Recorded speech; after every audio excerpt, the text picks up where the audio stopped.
App Inventor, c'est un logiciel de programmation visuelle qui a été conçu pour l'initiation à la programmation, justement la création d'applications mobiles sur Android, par une équipe conjointe de Google et du MIT aux États-Unis en 2009.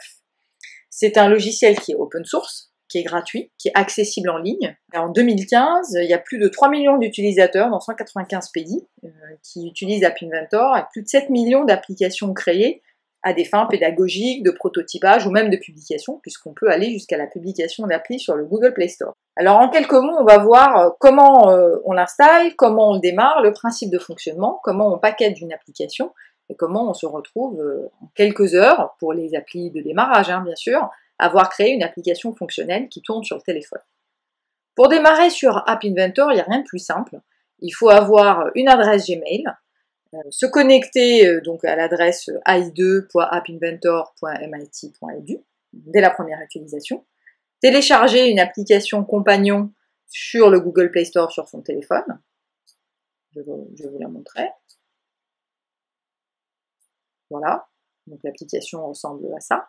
Bien sûr, il faut être muni d'un téléphone ou d'une tablette Android, sauf que ça ne marche que sur Android.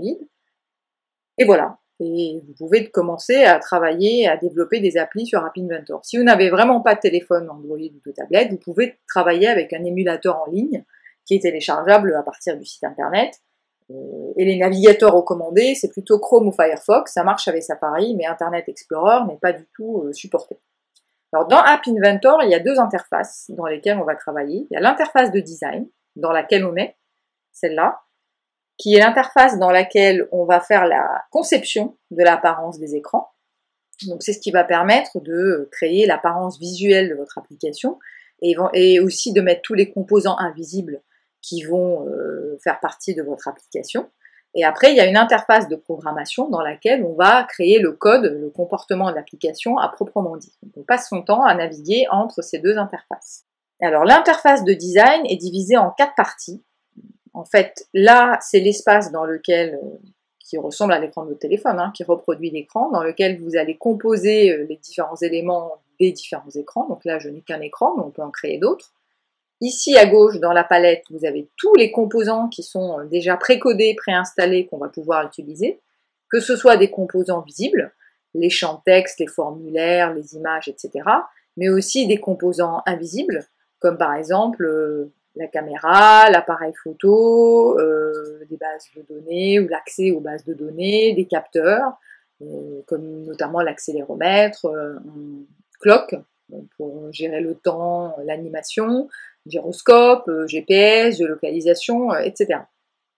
Donc on va prendre un composant d'ici, par exemple, si je veux rajouter un bouton, on le glisse ici, voilà, et après, à droite, dans cette partie-là, on va pouvoir définir ses propriétés. Donc là, on retrouve la liste des composants qui sont sur mon écran, visibles et invisibles.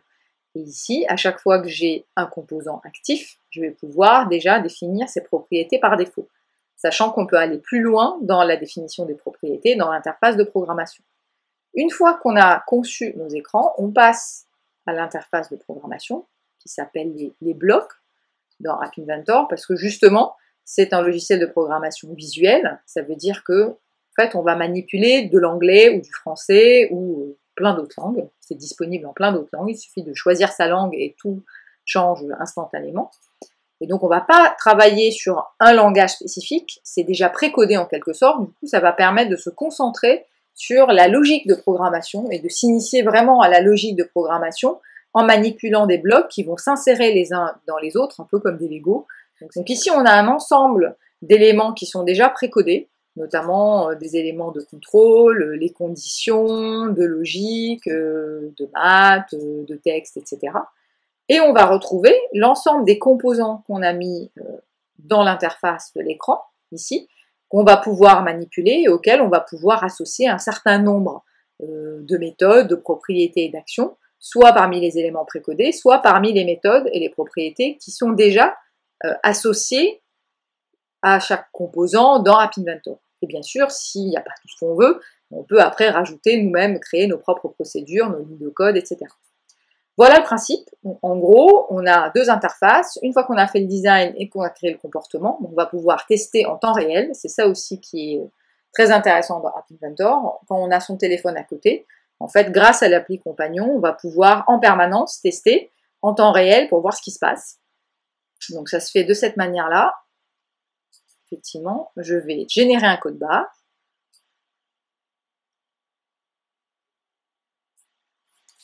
Je vais ouvrir l'application sur mon téléphone.